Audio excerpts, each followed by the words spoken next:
Sabi mismo ng ating Pangulong Bongbong Marcos, mga kababayan, that the tension dito po sa West Philippine Sea is not cooling down. What? But before ko pa po, mga kababayan, i-share sa inyo yung balita, click subscribe muna sa ating channel, YouTube channel, and hit the notification bell. At wag na rin ninyo pong i-skip yung ating mga commercial ads para sa ekonomiya ng ating bansa. Pambili natin ng armas to defend the West Philippine Sea. What? And like and share na rin po ninyo, mga kababayan. Kailangan natin yung maraming pondo para maibili natin ng nuclear warheads. I-position natin dito para wag tayong binubuli ng mga Chinese. Pero kahit tayo patawa-tawa, seryoso po itong statement galing mismo sa ating Pangulong Bongbong Marcos. So yung tensyon patuloy na umiinit po. Hindi siya lumalamig, umiinit. Para lang yung summer heat, mga kababayan. So, kailangan talaga na i-modernize natin yung ating mga armaments to defend our republic, sabi ng ating Pangulong Bongbong Marcos. So, President Ferdinand Marcos Jr. reiterated his support for the modernization of assets and enhancement of defense capabilities of the country's military as tension in the disputed West Philippine Sea was not cooling down. Hindi po siya lumalamig. Patuloy na mainit parang yung summer ngayon. Kumukulo yung init, mga kababayan.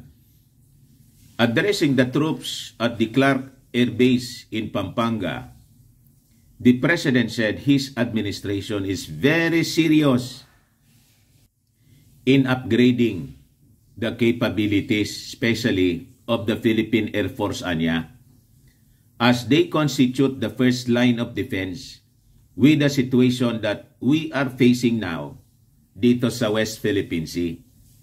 So sabi po niya, the modernization program of the armed forces is certainly a response to the growing complication of the situation that we are facing in our region, And unfortunately, we cannot say that this situation is cooling down. Perhaps the best that we can hope for is to keep it as it is. And hopefully, continue to lessen the tension. Siyempre, kahit tayo, mga kababayan, gusto natin na sana kumalma yung sitwasyon dito para buwelo tayo. Walang agam-agam. Buwelo tayo sa paghahanap buhay. Diba? Kaya lang ito pong si Xi Jinping talagang agresibo. Agresibong masyado.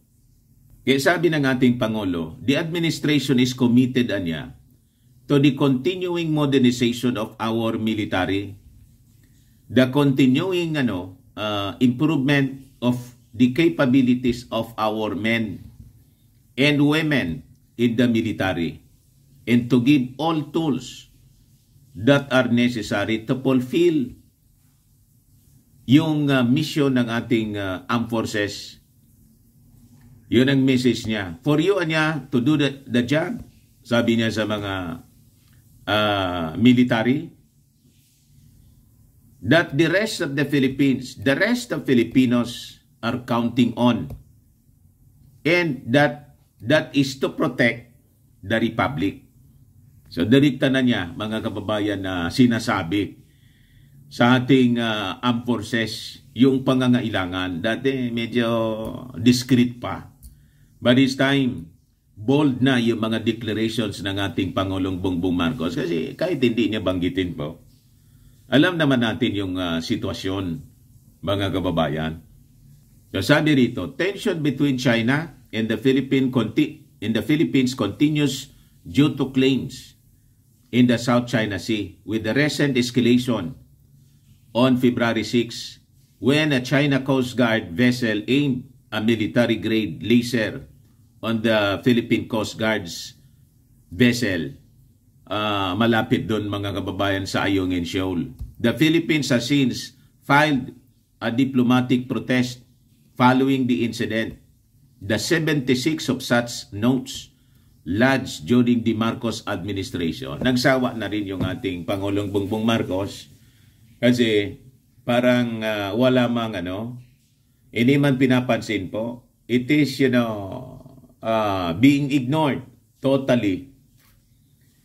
Para na tayong sirang plaka, paulit-ulit lang na nagpo-protest. Kaya naisip ng ating Pangulong Bongbong Marcos, I think kailangan nating maging ready. Militarily, kailangan maging ready tayo. And that's the reason in-engage ng ating Pangulong Bongbong Marcos yung Japan, pinuntahan niya, yung Amerika siyempre, dati na.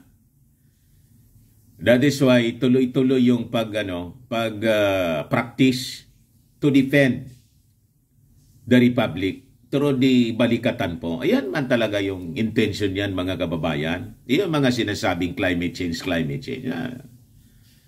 Cover lang po yon mga emergency situations niya, natural calamities, etc.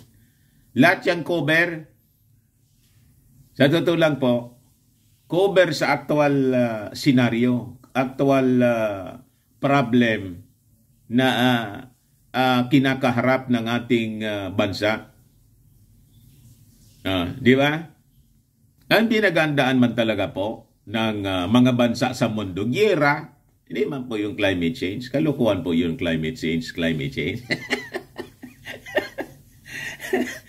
Di ba? Akala ninyo, totoo yung climate change. Di man yan totoo po. Hoax. Ginagamit lang po yon to advance the political agenda ng New World Order, yung United Nations. Kalokohan yung mga United Nations. Ikaw talaga niya, Mr. Maravillas. Iyan po, totoo niyan. Ang pinagandaan ng mundo, napakaklarado sa Word of God. Kaya nga revelation siya. The revelation from Saint John, the Revelator. Yung revelation na yon na sinulat ni Saint John about the future of this world, mga kababayan, galing mismo sa bibig ng ating Panginoong Hesukristo. Before niya akong babalik sa mundo, ito yung makikita ninyo. Isulat mo niya dyan. Isulat mo kung ano yung magiging activities ng sangkatauhan, anong mga gagawin nila, anong iisipin nila, ano yung mga galawan ng mga bansa, ng mga leaders ng mundo. There will be wars and rumors of wars, famines, pestilences. 2,000 years ago, mga kababayan, pinasulat na kay John kung ano yung mangyayari, and it is unfolding this time.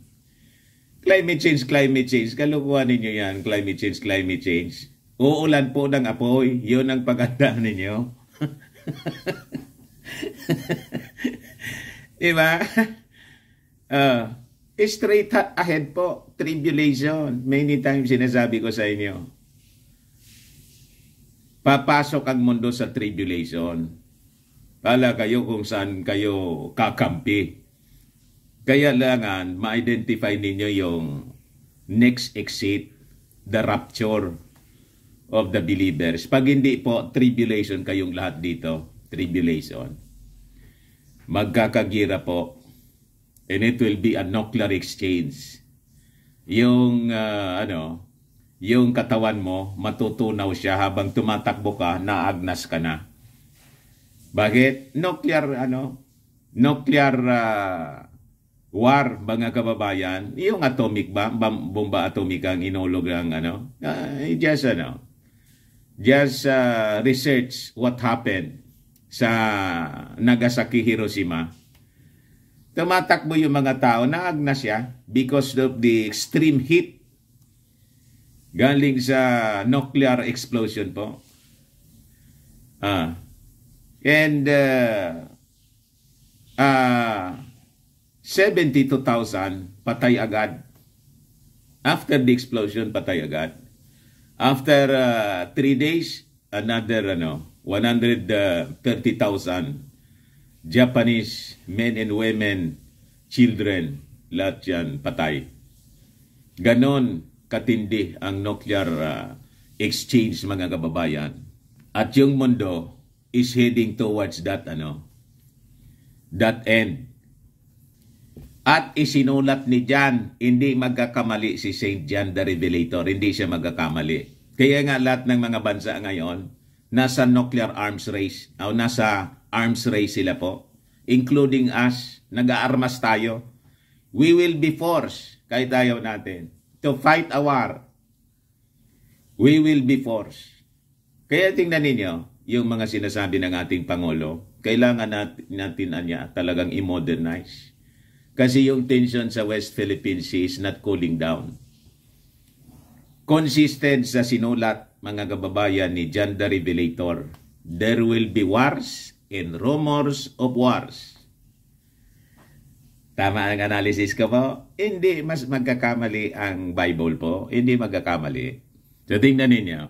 Gusto natin ng diplomatic solution. 76 notes. Diplomatic protest yung final natin. Ano yung epekto? Wala. Beijing claims about 80% of the strategic sea lane by virtue of historical rights. Amin na niya yan. In a meeting last January in Beijing, Marcos urged Chinese President Xi Jinping to establish a direct line with Manila to avoid miscalculations. Intentional po yung ginagawa na. Kasi malakas na siya eh. Ganon ang ugali ng tao po. To establish direct line daw para ma-avoid yung miscalculations and miscommunications that could worsen the situation in the waterway. Yung miscommunication na sinasabi, wala man pong miscommunications dito. Sa totoo lang. Kaya lang, yung mga terms na ginagamit nila. Walang miscommunication. Talagang sinasadya po ito. At alam nila kung ano yung totoo. Di ba? Ito mga diplomatic terms lang. Miscalculations, miscommunication. Ang nangyayari po, mga kababayan, at ang mangyayari sa susunod, klarado sa isipan ng bawat isa. Tayo to defend, sila to invade and get what they want sa teritoryong ito. Because of the belief. Ito yung belief nila. The same with us.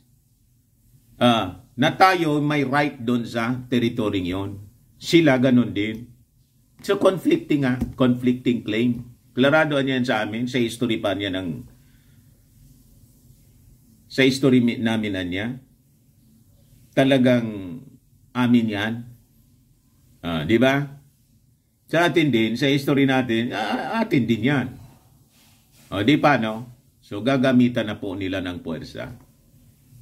Yun ang nakikita ni President Bongbong Marcos. Kaya despite the protest, hindi nga nire-recognize ng mga Chinese yung UNCLOS, yung arbitrary, yung decision po ng arbitral, ng United Nations. Di ba? So we will be forced to arm ourselves, and it should be nuclear. And later on, pag nagkatuluyan po, kung sino yung matira, di okay. Sila yung, kung may matira sa atin o may matira sa kanila. Pero sinasabi ko sa inyo, in the Word of God, kukunti lang po ang matitira. Basahin ninyo sa Revelation. Kukunti ang matitira. Ang ibig sabihin po, nagkatuluyan. Naglabo-labo talaga po yung mga bansa. Basahin ninyo sa Tribulation. Sa Revelation, yung Tribulation, I mean. Kaya sabi rito, mga kababayan, despite the protest, Chinese vessels continued to sail inside Philippines 200 Mile Exclusive Economic Zone, confronting naval and Coast Guard ships. Meanwhile, the President ordered the PAF and the armed forces to undertake necessary repair and maintenance for all military assets as they fulfill new challenges, kita ninyo, and the performance of their duties. Di man pwedeng dito gawin ng ating Pangulo as the Commander-in-Chief. Kailangan i-ready mo. Pag hindi, remiss ka sa iyong mandato, yung duty mo to defend the Republic. Pwede ka dyan ma-impeach. So sabi po niya, maintenance and repair are key aspects of our operations as well as important decision points in the acquisition of additional assets. Marcos said during the inspection of the two C-130T aircraft at the Haribon hangar in Clark Air Base, Pampanga. So, ayan po mga kababayan ang latest na mga balita ngayon. Ako po si Dante Maravillas. Bye-bye po. God bless.